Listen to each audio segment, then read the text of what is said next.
My name is Zhi Zhou. Welcome to my talk. It's called Cross-Site Escape, Pwning macOS Safari Sandbox the unusual way.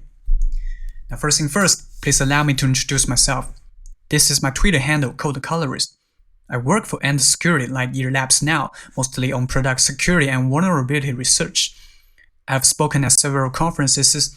I have won iPhone category at TOCTOU 2020, and it was the first ever public successful iOS challenge in such competitions after PAC has been introduced. This talk mainly consists of 3 parts. Since it's only 25 minutes long, I have to do things so quickly. Most of the talk is about case studies, but hopefully you can gain more insights on these special attack surfaces. So let's get it started. Here is the definition of cross-site scripting from Wikipedia. So, are we going to talk about web security today? Absolutely no. I borrowed the name from cross-site scripting because they have things in common. Cross-site scripting and my attack both want to inject JavaScript to a different context that is not supposed to be controllable. While cross-site scripting is targeting web applications, our target is to run JavaScript in a more privileged local process. Cross-site scripting uses various HTTP parameters, while ours uses inter-process communication. The goal for cross-site scripting is to bypass same origin policy, while our attack wants to gain native code execution and break out of Safari Sandbox. Apart from the web browser, Safari, there are actually more applications that support web content rendering with WebViews. There are 2 kinds of WebViews on macOS. They are both based on WebKit. WK WebView is the successor of legacy WebView. It has isolated renderer process, sandbox, and JIT support. The legacy WebView is deprecated. It does not support multi-process, no renderer sandbox, no JIT. Legacy WebViews still exist. They often expose extra functionalities to JavaScript, and they don't have sandbox. If we manage to inject our JS payload to them, would it be possible to escape browser sandbox? So let's see the case studies. First one, exploiting a ton of check-ton of use with cross-site escape. There was a sandbox bug in Core Foundation before macOS Mojave. To reproduce it, first, turn off rootless so you can debug Safari renderer. Attach LDB to any renderer process and use this command to read the plist from a location where it is not accessible by the sandbox. They act like there is no sandbox at all, and you can actually read the value from calculator.app. Why? The root cause of this bug is by coincidence. CF preferences API families are based on XPC.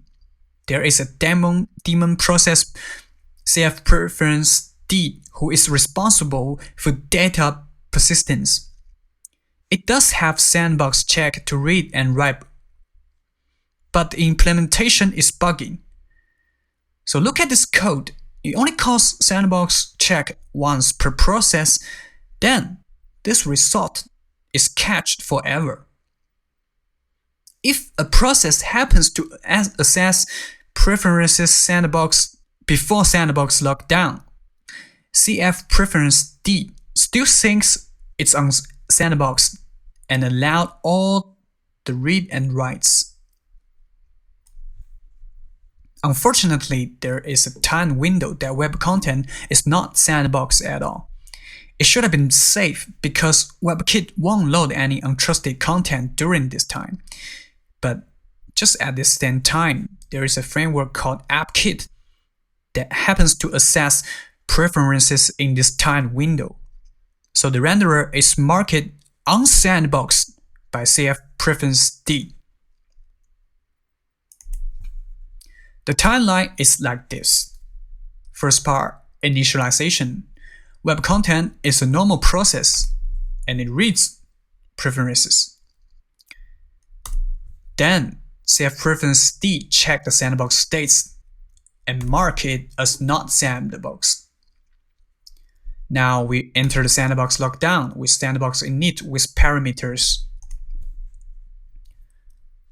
Now try to read and write the preferences again. No problem. That's a big problem. Okay, now where is our cross-site script?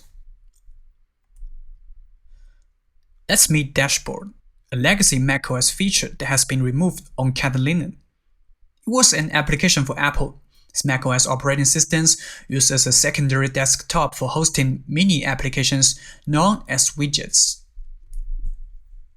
Widgets are written in HTML and JavaScript, and they are presented in the WebViews of Dashboard. Yeah, that's where we're gonna inject malicious script too. Every widget has a manifest file in playlist format. Here are some of its keys. Main HTML is the file name of main user interface. If this allowed network access is set as true, the widget can send HTTP requests in AJAX. There is a key named allow system. If enabled, the JavaScript of the widget can call dashboard.system function to execute shell commands. That's pretty scary. Now, Web Content Sandbox allows reading files to a temporary directory. That's where we're gonna release the HTML and JavaScript payloads. We can extract a widget bundle here. Now remember, we have to write two plist files. One is for our own widgets manifest. Another one is to install our widget bundle to com.apple.dashboard, where we can supply the absolute path to our bundle in our temporary path. That's it. Cross-site script to dashboard web view through an IPC bug.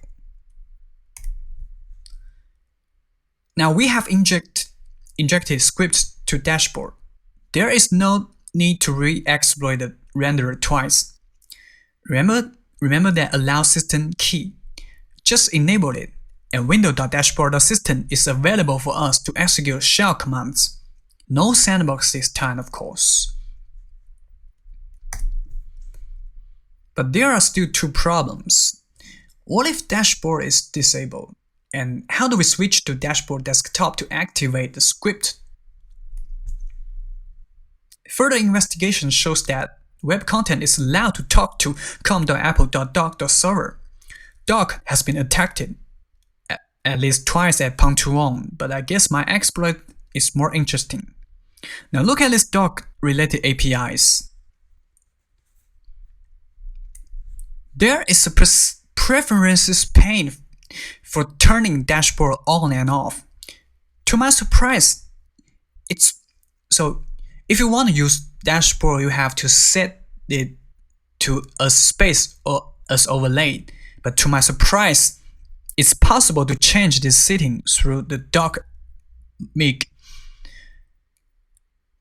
Core doc set preferences function can enable it, and core doc send notification can switch to the secondary desktop for widgets. Now, all we need is list two lines of code. Now, putting all the things together, here's our demo. Combining our exploit at Pwning 2017, exploiting the web SQL to gain initial remote code execution, and then use this ton of use to finally escape. Here comes the third case study, help viewer exit cross-site scripting again. This is basically a copycat of CVE 2017-2361. ProteZero's ex-member Lockheed Hart found this client-side cross-site script that can jump from Safari to a local application, then run calculator without any memory corruption. This is so impressive. The truth about security is that developers never learn from bugs, but we researchers do. His bug exploited help viewer, which is trusted by Safari. Safari has a list of hard-coded trusted URL schemes. And redirection to these schemes won't trigger confirmation. These apps are built-in system apps and some Apple internal tools. They must have digital signature by Apple. The one exploited by Lockheed Hart is help. But what about this X Apple help basic? It's another legacy URL scheme accepted by help viewer. It replaces the URL scheme X Apple help basic to HTTPS and open the URL in the web view. Only apple.com is accepted. And in this jump, there's no confirmation at all. This web view is not sandbox, and it's possible to find an cross-site script or open redirection on apple.com to make it loads arbitrary scripts. We haven't got renderer remote code execution yet, but we have already bypassed sandbox. Help viewer web view has no JIT nor sandbox, which means we need one more DOM bug exploit.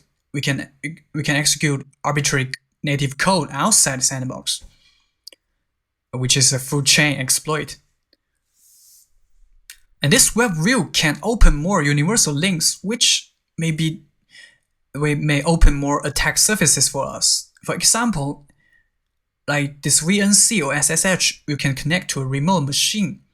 And here are some real bugs that reported here are some bug examples for the VNC clients to be attacked by the server. But unfortunately, file is not allowed here because we are in HTTPS domain.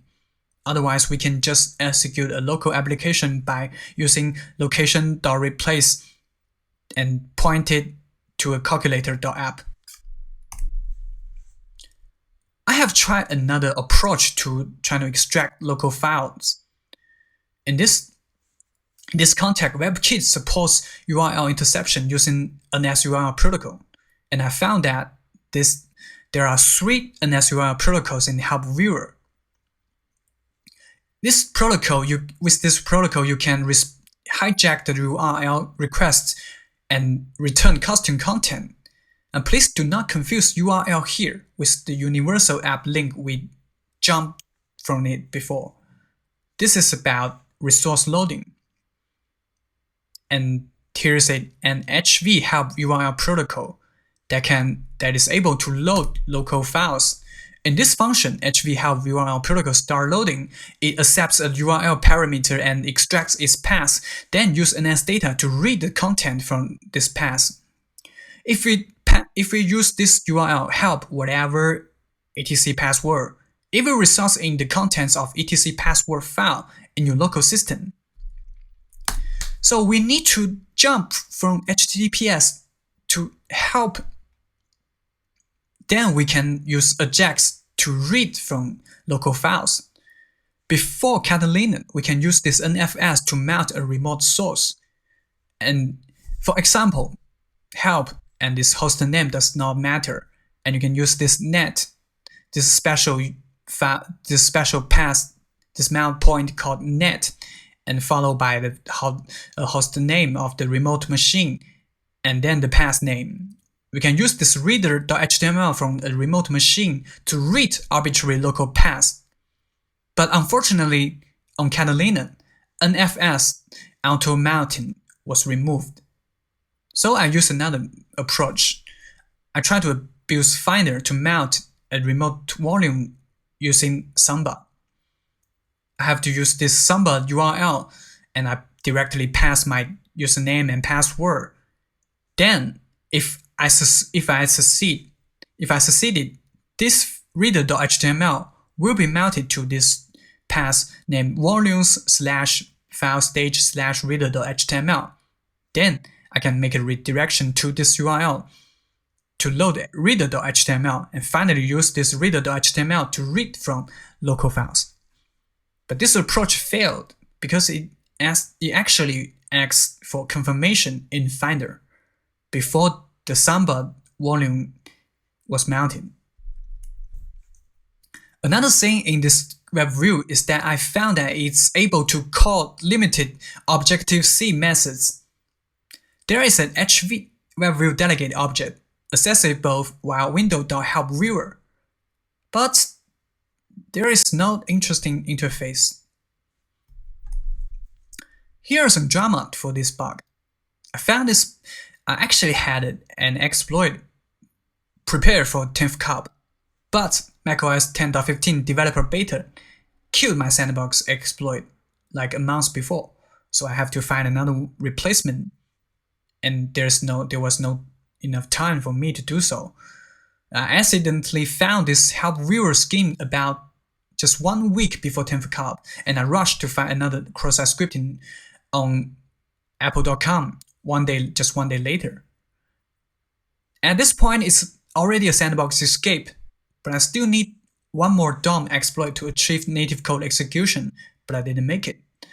So I got a partial win, but other participants of this competition didn't want to share the award, so they all gave up. I was the only one who won this category. But that bug was actually no fun, so here are some real masterpiece. I call it masterpiece. Let's look up a shell in dictionary. This is a story for CVE 2020-9879. We got trust issue. So macOS and iOS regularly pull OTA updates from this website, mesu.apple.com, and store them to system library assets. Typically, these assets are not executable. There are some dictionary fonts and mobile accessories, etc. It's implemented in Mobile Assets Framework and a daemon called Mobile Asset D. It provides some private APIs for you to query and update the assets. In this particular class, AS asset, you can update the properties of an asset and trigger the download action.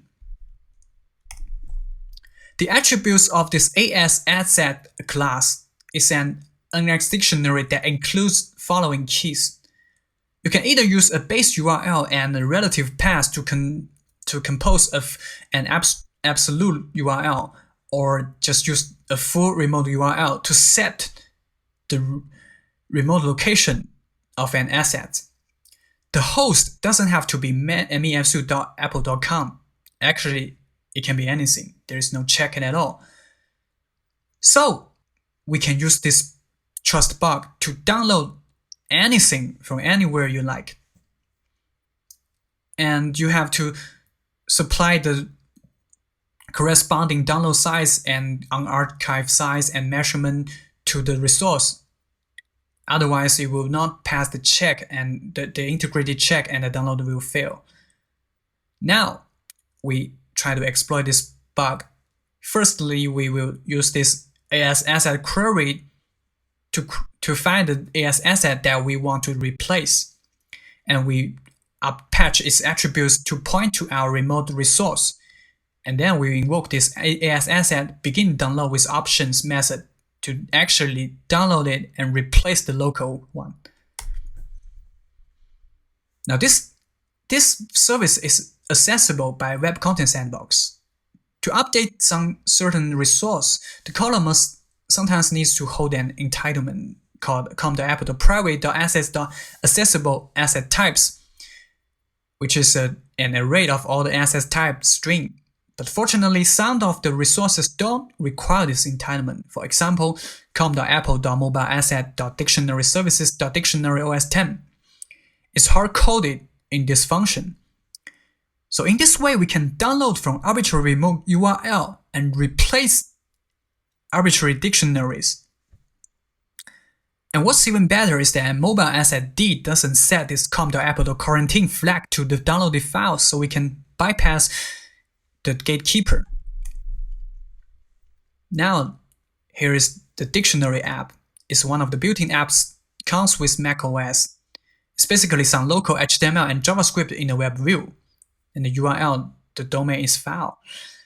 Since we have exploited the bug in the mobile asset framework, we can inject cross-site scripting payload from Safari to Dictionary web view.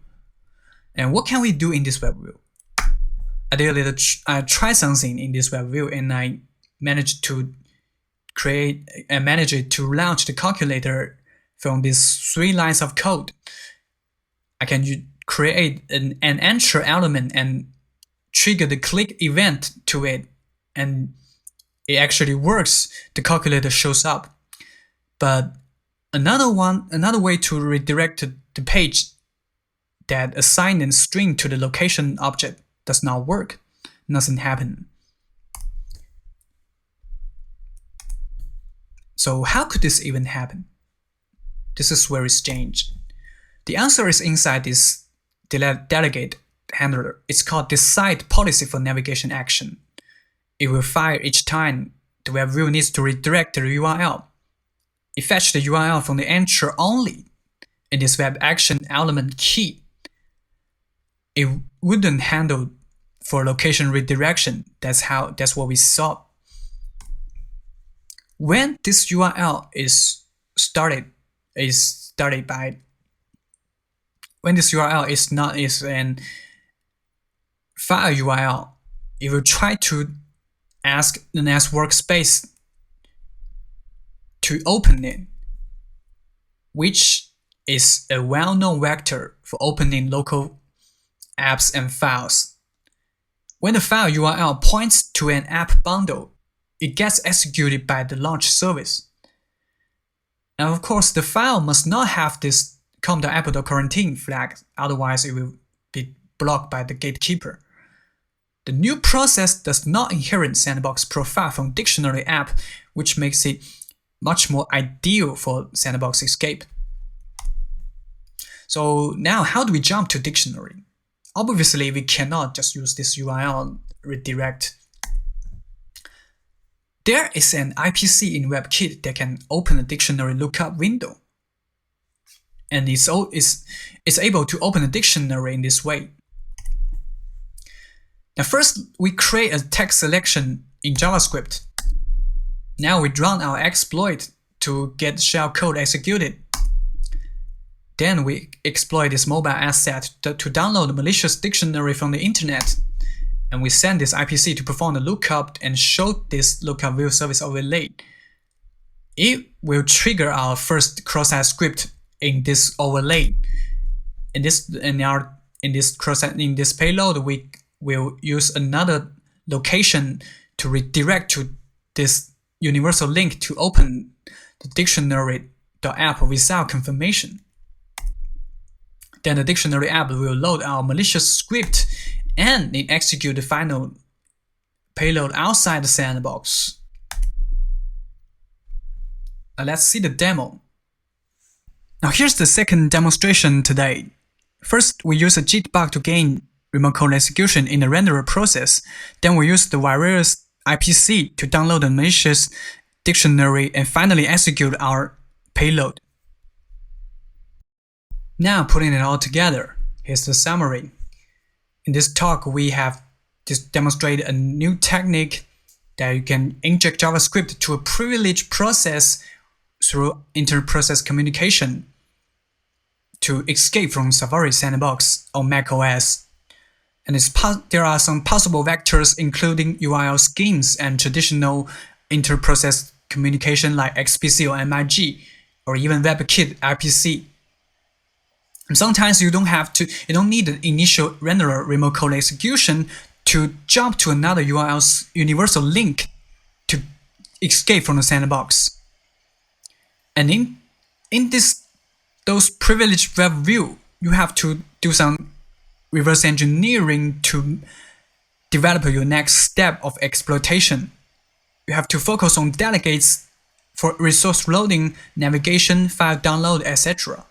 And sometimes there will be some Objective-C methods exposed by bridge to JavaScript core, which you can call these methods to execute code or something.